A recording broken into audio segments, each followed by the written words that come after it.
Actress हमारे पाकिस्तान की top actress I थी कि आपने बिल्कुल मुझे ऐसे पोर्ट्रे करना है जैसे जैसे इंडिया में माधुरी दीक्षित को करते हैं। ऑडियंस बिल्ड करना डिजिटल मीडिया पे बहुत मुश्किल होता है। हम ये भी कर लेते हैं, हम वो भी कर लेते हैं। और कोई भी पर्सन अगर पॉडकास्टिंग स्टार्ट करना चाहता है तो उसको आप क्या गाइडेंस प्रोवाइड करती हैं? देखिए उसको किस टॉपिक पे बात करना पसंद है। जो लोग इस फील्ड को परस्यू करना चाहते हैं उनको इस फील्ड का क्या बेसिक नॉलेज होना चाहिए? एंकर बनना या होस्ट बनना ये उस तक नहीं है। मॉर्निंग शो का मतलब है अर्ली मॉर्निंग्स, उसके अकॉर्डिंग रूटीन होती है एंड लेट नाइट रिकॉर्डिंग्स भी होती होंगी। कहीं ना कहीं कुछ ना कुछ थोड़ा थोड़ा डिस्टर्ब होता है। मॉर्निंग शो होस्ट वही बनेगा जो कि मीडिया में जैसे थोड़े से पापड़ मिले होंगे, शीशे के सामने खड़े होकर अखबार ऊंची आवाज में आपने पढ़ना है।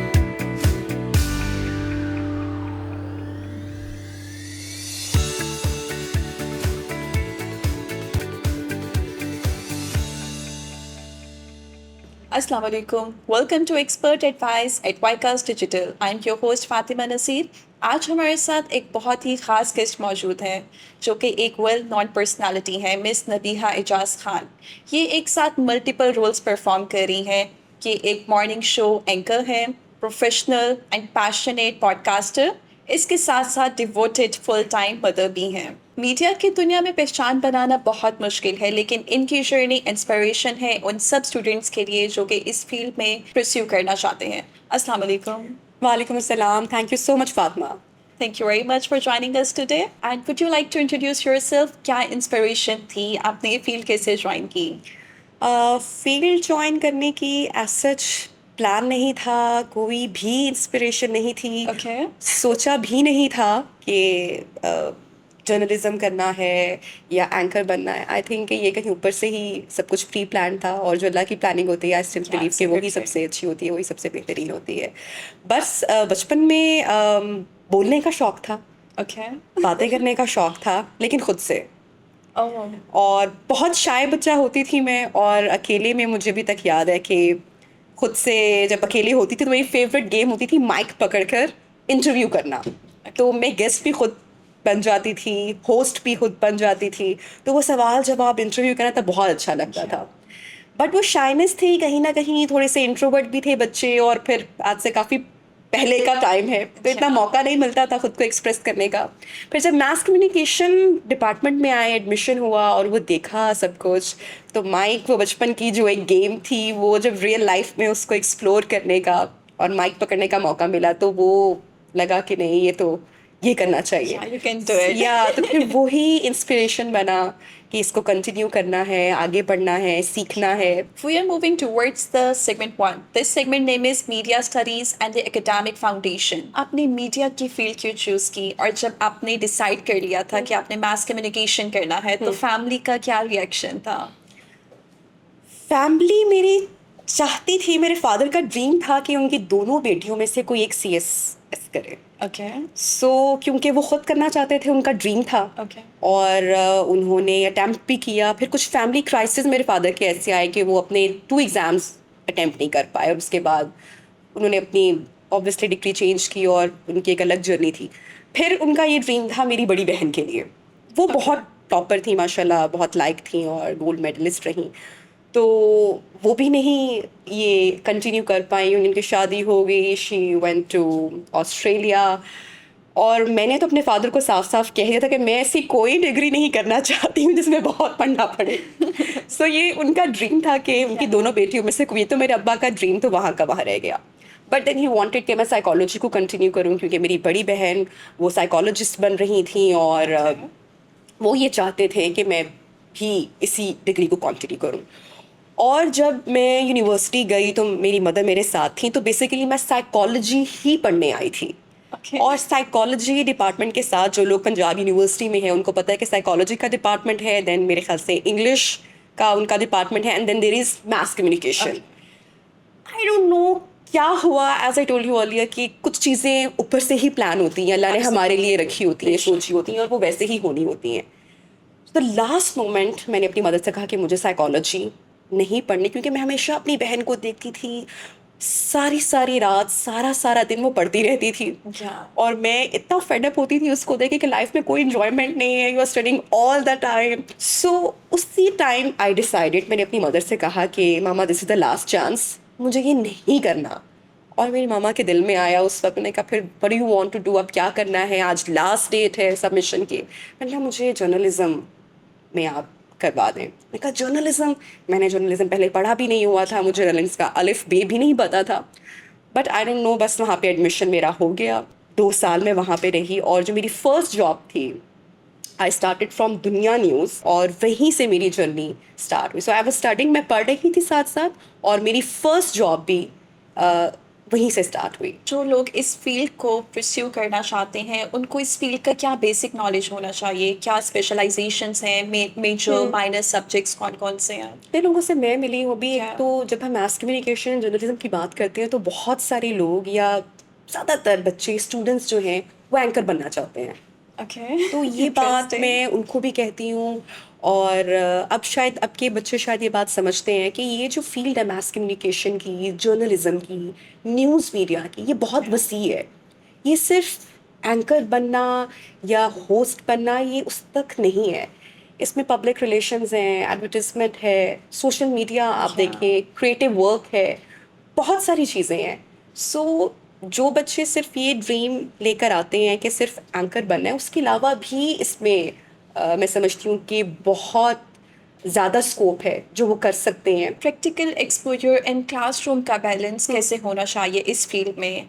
अगर आप फ्लैशबैक करें अपने हाँ, टाइम पे, तो हाँ। जस्ट तब स्टडीज थी या प्रैक्टिकल एक्सपोजर भी था डिग्री के साथ? Classroom was huge fun.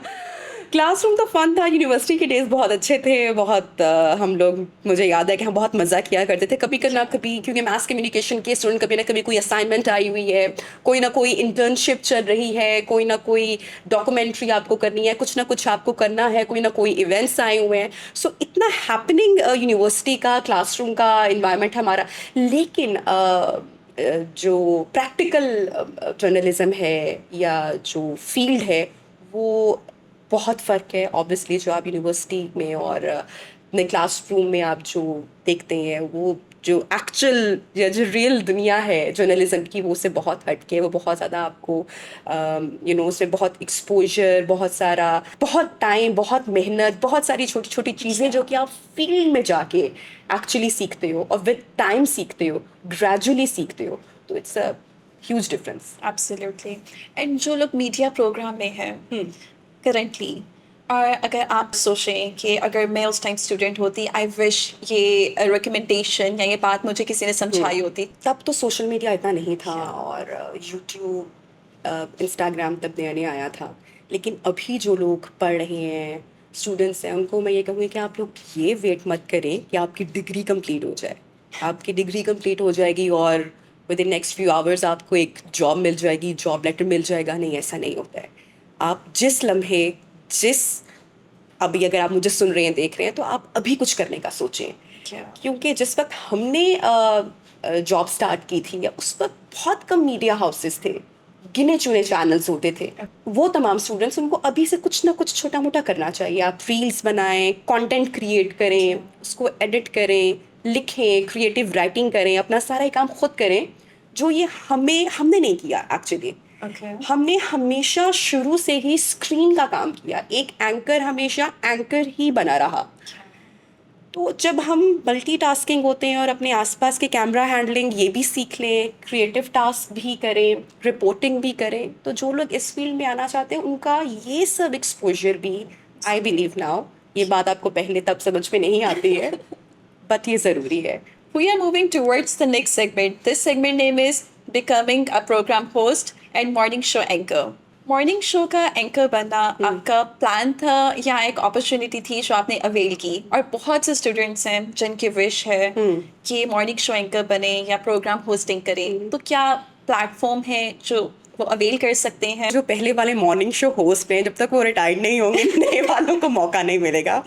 और मेरा मॉर्निंग शो होस्ट बनना, इट वाज डेफिनेटली अपॉर्चुनिटी। क्योंकि मैं न्यूज़ कर रही थी और बहुत लंबे टाइम से मेरा स्टार्ट ही न्यूज़ से था।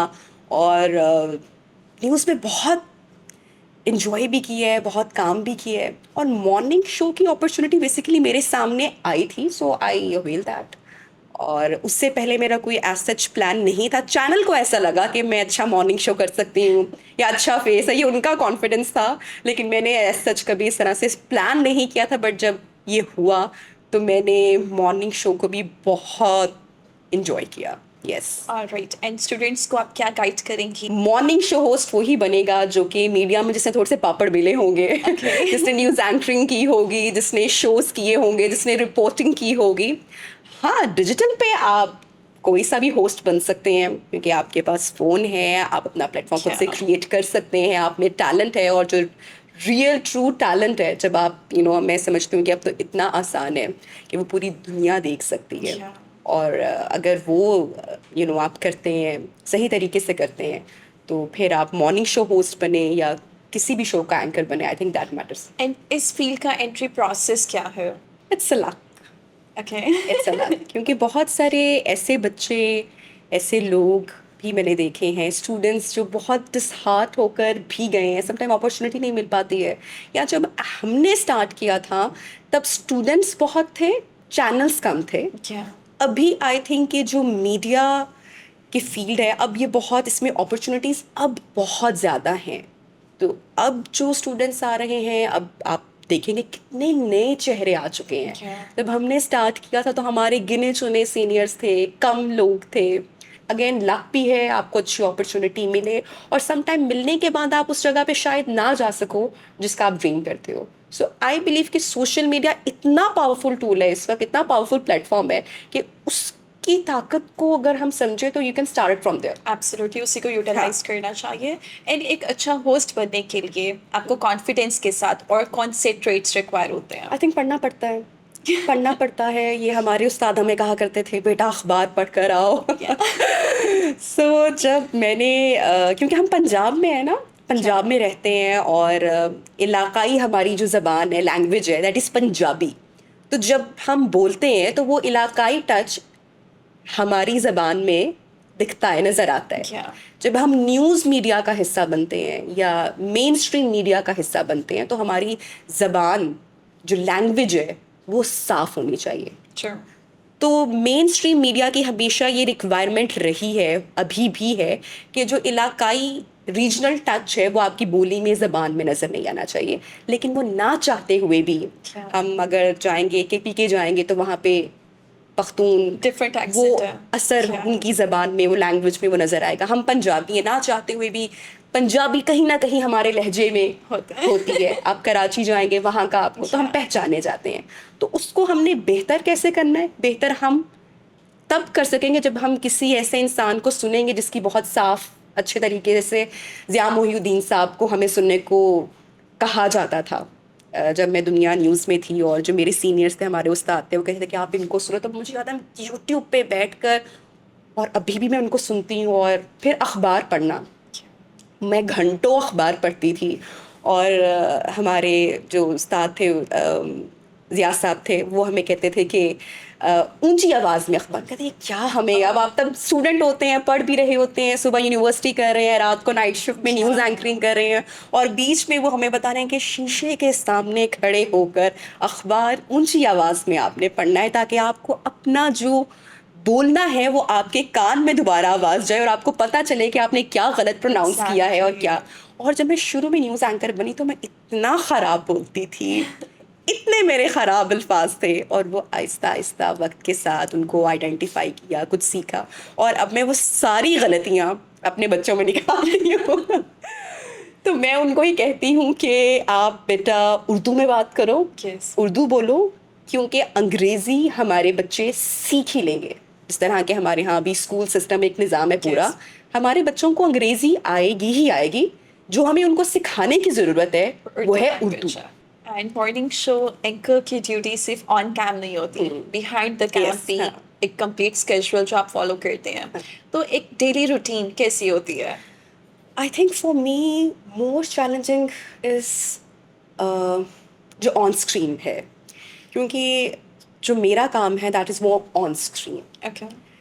ऑन स्क्रीन आपको अपने आप को कंपोज्ड भी रखना है, कॉन्फिडेंट भी रहना है, हर तरह के गेस्ट से आपको उनको देखना है, उनके मूड के अकॉर्डिंगली आपने उनसे Exactly. बात करनी है।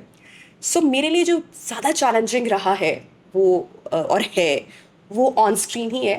बट जो ऑफ स्क्रीन स्ट्रगल है उसमें ऑब्वियसली टीम्स हमारे साथ होती हैं, उनकी बहुत मेहनत होती है, एक्चुअल मेहनत होती ही उनकी है।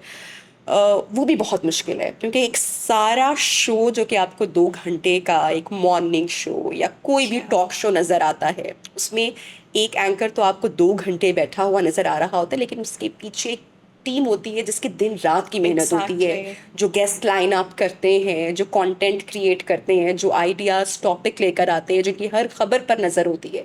तो आई गेस कि ये क्रेडिट उनसे लेना गलत होगा। एंड अगर हम बात करें पाकिस्तान के मीडिया होस्टिंग करियर की, यहाँ पे सबसे बड़ा चैलेंज आपने क्या फेस किया? सबसे बड़ा चैलेंज मेरे ख्याल से ख़वातीन के लिए इन पाकिस्तान, मीडिया फील्ड में हो या फिर वो किसी भी फील्ड में हो, चाहे वो टीचिंग की जॉब में हो, बैंकिंग सेक्टर में हो, किसी भी फील्ड में हो, आई गेस के वर्क लाइफ और आपको अपनी पर्सनल लाइफ को बैलेंस कैसे करना है, Work-life balance, ये बहुत absolutely. इम्पॉर्टेंट है, Yeah. बहुत ज़रूरी है। क्योंकि challenges at the end her field में, हाँ थोड़ी सी अपॉर्चुनिटीज़, हमारे यहाँ मेल डोमिनेंट सोसाइटी है, हम सुनते आ रहे हैं, मसले मसाइल हैं, Yeah. वो तमाम चीज़ें आई गेस आई बिलीव हर फील्ड में। मैं हमेशा ये बात करती हूँ कि वो सिर्फ मीडिया में नहीं है, वो जब औरत घर से बाहर निकलेगी और कहीं पे भी जॉब करेगी तो वहाँ पे उसको कुछ ना कुछ चैलेंजेस का सामना होगा। जो मेरे लिए था मोस्ट चैलेंजिंग वो ये था कि मुझे अपनी वर्क लाइफ को और अपनी जो मेरी पर्सनल लाइफ है, मुझे क्योंकि अपनी पर्सनल लाइफ को कहीं पे सेक्रीफाइस नहीं करना, कहीं पे डिस्टर्ब नहीं करना, अपने बच्चों का टाइम, मेरे मियाँ, मेरी फैमिली, घर की रिस्पॉन्सिबिलिटी, उस सबको कि कोई भी चीज़ सेक्रीफाइस ना हो या कुछ डिस्टर्ब ना हो आपके घर में, सब कुछ आप कैसे अच्छे से मैनेज कर सको, वो चैलेंजिंग होता है। जैसे कि रमज़ान ट्रांसमिशंस हैं और आपको उसमें सहरी की ट्रांसमिशन करनी है, Yeah. और एक छोटा बच्चा भी आपके पास घर में है जो कि सिर्फ 3-4 महीने का है, उसको कौन रात को देखेगा और आपको रात को सहरी की ट्रांसमिशन करने जाना है। सो ये वाले चैलेंजेस हमेशा ख़वातीन के साथ मुझे लगता है कि रहते हैं, और अगर उनके पास कोई अच्छा सपोर्ट सिस्टम ना हो तो ये बढ़ जाते हैं। आई स्टिल रिमेंबर मेरे लिए सबसे मुश्किल टाइम था जब मैंने एक अपना ऑपरेट करवाया था, ऑपरेशन था मेरा, और मुझे डॉक्टर ने कहा था कि आपको उसकी रिकवरी जो है वो विद इन फ्यू डेज़ हो जाएगी, और उसके राइट आफ्टर 7 डेज़ मेरी रमज़ान ट्रांसमिशन थी। Oh. और वो सहरी की ट्रांसमिशन तब मैं होस्ट कर रही थी, वो मैंने अपनी बाय चॉइस ली थी। और मुझे याद है कि जब मैंने अपना ऑपरेट करवाया तो फिर रिकवरी नहीं हो सकी मेरी इतनी अच्छी जल्दी, मैंने हील नहीं किया। और मैं आई डोंट नो कि क्यों ऐसी थी कि मैंने ऑफ नहीं लिया या अपने ऑफिस में ये कन्वे नहीं किया कि I am in pen Yeah. और मैं शायद ना कर पाऊँ। मैं उस पेन में राइट आफ्टर 7 डेज़ मैं ऑफिस आती रही, मेरे लिए चलना बैठना उठना, मेकअप करवाना, तैयार होना, और फिर ऑन स्क्रीन आपको बहुत कंपोज होकर बैठना पड़ता है। तो वो जो नेक्स्ट 7 डेज़ थे, यानी कि जो पहला अशरा था, वो बहुत डिफ़िकल्ट था, और वो पेन हमेशा वो मेरे साथ ही रही, वो मैंने किसी को बताया भी नहीं। सो आई गेस कि कुछ डिसीजंस आपको, कुछ चीज़ें, कुछ प्रायोरिटीज़ आपको टाइमली उस वक्त अपने लिए थोड़ा सा वोकल होना पड़ता है। We are moving towards the next segment. This segment name is Personal Podcasting and Digital Media. आप एक ऑलरेडी सक्सेसफुल एंकर हैं, काफ़ी ईयर्स हो गए आपको इस फील्ड में, एंड फिर भी आपने पर्सनल पॉडकास्टिंग स्टार्ट की। तो इसके पीछे क्या रीज़न है और आपको क्यों ज़रूरत महसूस हुई? जब मेन स्ट्रीम मीडिया अभी भी बहुत पावरफुल है, क्या? और अभी भी जो मेन स्ट्रीम मीडिया है उसकी जो व्यूवरशिप है अ, वो बहुत ज़्यादा है। और जब मैंने मॉर्निंग शो किया या न्यूज़ स्टार्ट की तो जो मुझे पहचान मिली ऑब्वियसली वो मेन स्ट्रीम मीडिया की वजह से क्या? ही, और मैंने जितना काम सीखा है वो मैंने मेन स्ट्रीम मीडिया से ही हमने सीखा। और they are very professional news channels, they are very professional. अगर कोई अपने करियर का आज आगाज़ किसी सोशल मीडिया डिजिटल प्लेटफॉर्म से करे तो आई कैन से कि वो उतना प्रोफेशनल कभी हो ही नहीं नहीं सकते हो हैं सकते हैं। जो मेन स्ट्रीम मीडिया आपको वर्क एथिक्स क्या? सिखाता है। गलती ऑन एयर नहीं जा सकती, गलत खबर, गलत जुमला बोल देना, आपको उसकी माफ़ी मांगनी पड़ती है ऑन स्क्रीन। अगर आपको किसी गेस्ट से सवाल करने हैं, कुछ फैक्ट्स बताने हैं, खबर देनी है, उसका होमवर्क होना बेहद ज़रूरी है। तो इसके पीछे बहुत ज़्यादा ह्यूमन रिसोर्स होता है, बहुत बड़ी टीम, जो कि एक पूरा नेटवर्क पाकिस्तान में आप देखें Yeah. कि रिपोर्टर्स पूरे पाकिस्तान में, रिपोर्टर्स का एक जाल, एक नेटवर्क है। Yeah. और उन सबकी मेहनत है जो एट द एंड 1 घंटे के न्यूज़ बुलेटिन में एक एंकर डिलीवर कर रहा है। तो हमारे न्यूज़ चैनल्स में अक्सर जो हमारे सीनियर्स होते थे वो हमें कहते थे कि 1000 लोगों की मेहनत एक एंकर 1 मिनट में वल्यामेट कर सकता है, विच इज ट्रू। इन पाकिस्तान में अब पॉडकास्टिंग कल्चर बहुत ग्रो कर रहा है, तो क्या ये मेन स्ट्रीम मीडिया के रिप्लेसमेंट बन सकता है फ्यूचर में? ठीक है, आने वाले टाइम में ये एक दूसरे के कंपटीशन में नहीं आएंगे, बल्कि को एक्सिस्टेंस हो जाएगा। मतलब मेन स्ट्रीम मीडिया अगर खबर देगा और ऐसा हो रहा है, और सोशल मीडिया उस खबर का पोस्टमार्टम करेगा, जो कि अभी हो रहा है कि हो रहा है उसकी actually, डिटेल्स क्या है। yeah. एक खबर उन्होंने मेन स्ट्रीम मीडिया पे देखी, वो खबर कहाँ से आई, क्यों हुआ, कैसे हुआ, क्या होगा, जो कि अभी हम देखते भी हैं कि और आने वाले टाइम में ये और आई गेस के बेहतर हो जाएगा। आपका पॉडकास्टिंग में पर्सनल एक्सपीरियंस भी है, और कोई भी पर्सन अगर पॉडकास्टिंग स्टार्ट करना चाहता है तो उसको आप क्या गाइडेंस प्रोवाइड करती हैं? वो कैसे स्टार्ट कर सकता है? कौन से इक्विपमेंट्स रिक्वायर होते हैं? सबसे पहले तो अगर कोई पॉडकास्ट अपना करना चाहता है तो वो देखिए उसको किस टॉपिक पे बात करना पसंद है। अपना फेवरेट टॉपिक जो आपकी बीट है। अगर आपको ब्यूटी पे, मेकअप पे, ब्यूटी हैक्स पे बात करना पसंद है, ख़वातीन है, तो आप उस पे बात करें। आपको कोई और मुश्किल टॉपिक, पॉलिटिक्स मत लेकर आए। अगर आपका करंट अफेयर अच्छा है, आप इंटरनेशनल न्यूज़ को, स्टोरीज को, पॉलिटिक्स को समझते हैं, then do it on politics. क्योंकि आपका जिस चीज़ में इंटरेस्ट है, आप उस चीज़ को अच्छा समझते हो। जब आप उस पर काम करोगे, उस पर बात करोगे, तो आपसे अच्छा हो।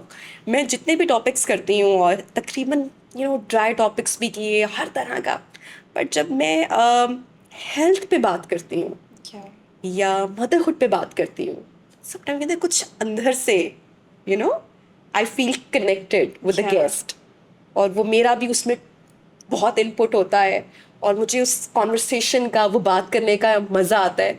और अक्सर डॉक्टर्स उठ के जाते हैं, वो कहते हैं कि अद्दी डॉक्टर तो आप भी बन गई हैं। तो ये कॉम्प्लीमेंट लगता है, डॉक्टर्स का ऐसे कहना या किसी गेस्ट का ऐसे कहना। सो जिस चीज़ में आपका इंटरेस्ट है, जब आप उस पर बात करेंगे, तो वो आई थिंक अच्छा Output ही होगा, different अच्छा होगा। होगा। यस। एंड ऑडियंस बिल्ड करना डिजिटल मीडिया पे बहुत मुश्किल होता है, तो इसमें क्या स्ट्रैटेजीज फॉलो करनी चाहिए? स्ट्रैटेजी यही है कि वेट करें।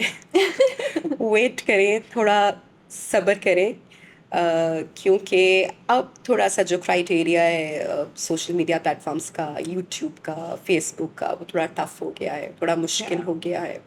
कॉपीराइट्स के आपको इशू पता, उनकी पॉलिसीज़ बहुत स्ट्रिक्ट हो चुकी हैं। अगर आप उनकी किसी भी पॉलिसी को वायलेट करते हैं, तो आपको उसका कहते हैं ना कि वो भुगतना पड़ेगा। आपकी ऑडियंस डिस्टर्ब होगी, आपकी व्यूअरशिप उसके ऊपर वो कॉम्प्रोमाइज़ होगी। सो हर चीज़ जो है, कंटेंट आपको कहीं से कोई उसमें कॉपी नहीं होना चाहिए।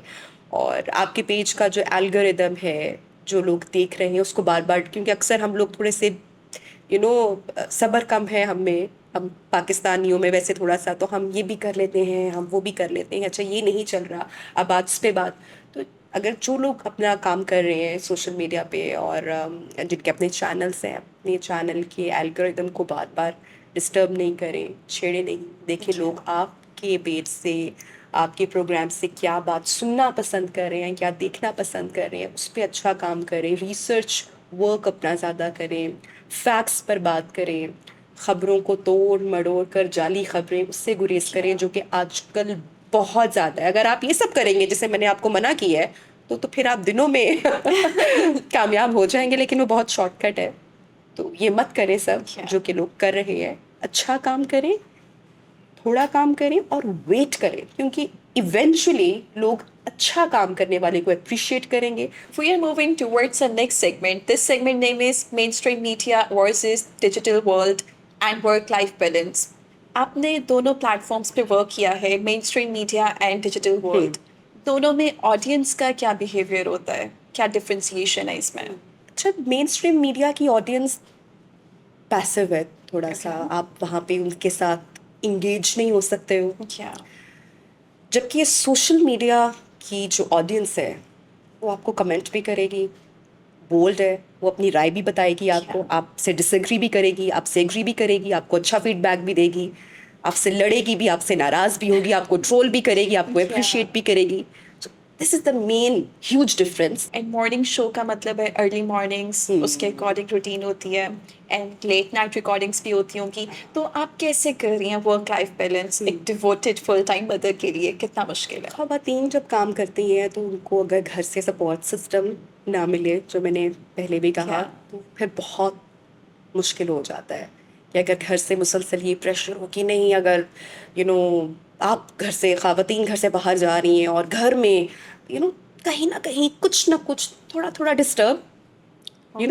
होता है. लेकिन अगर आपके पास एक अच्छा सपोर्ट सिस्टम है, आपकी फैमिली है, अगर आपकी शादी नहीं हुई है और आपके पेरेंट्स हैं, दे आर अंडरस्टैंडिंग, तो वो आपको सपोर्ट करेंगे. और शादी के बाद आप अपने मियाँ के सपोर्ट के बगैर ऑब्वियसली बहुत tough ऑड हो जाता आवर्स हैं, लेट नाइट रिकॉर्डिंग्स हैं, गेस्ट के साथ इंटरेक्शन है, हर तरह का कंटेंट. जब आप मेन स्ट्रीम मीडिया के साथ होते हो तो कंटेंट में भी आपकी अपनी चॉइसेस बड़ी कम होती हैं. Yeah.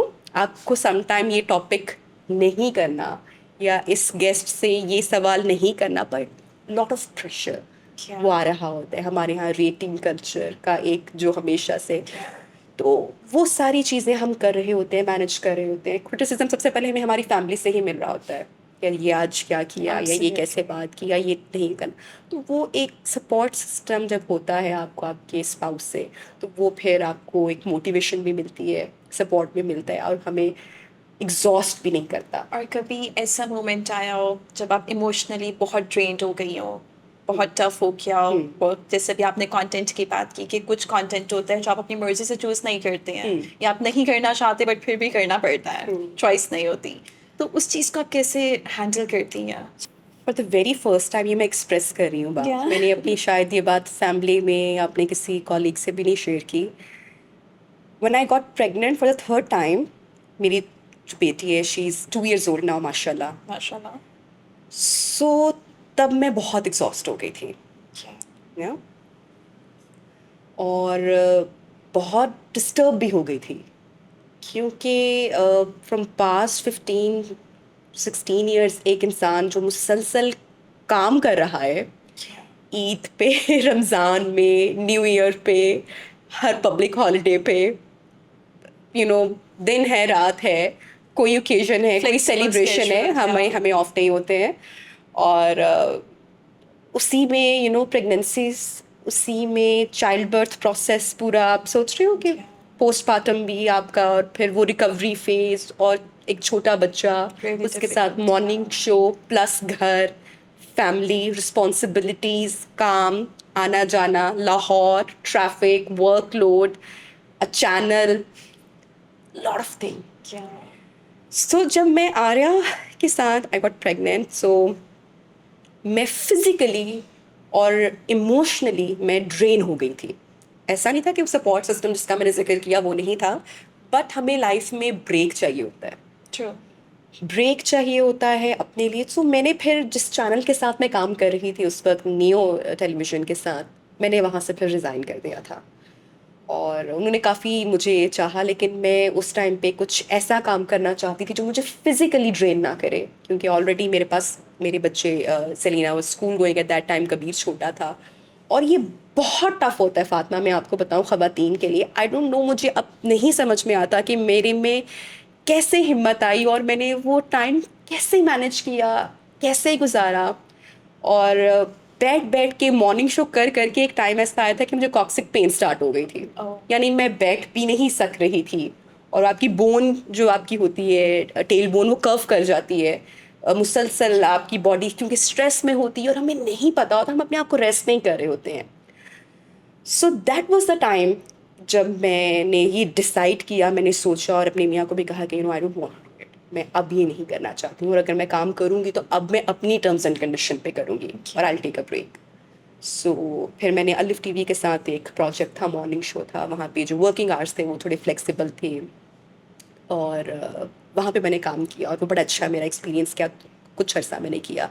सो आपने पूछा ना कि वो कौन सा एग्जॉस्टिंग, वो ये वाला बेसिकली एग्जॉस्टिंग टाइम था कि जब मैं वाकई ही आई थॉट कि अब मुझे क्विट कर देना चाहिए या मुझसे अब नहीं हो पाएगा. We are moving towards the last and most exciting segment. This segment name is Rapid Fire. Are you ready for that? Yeah. Morning show or podcast? Pick one.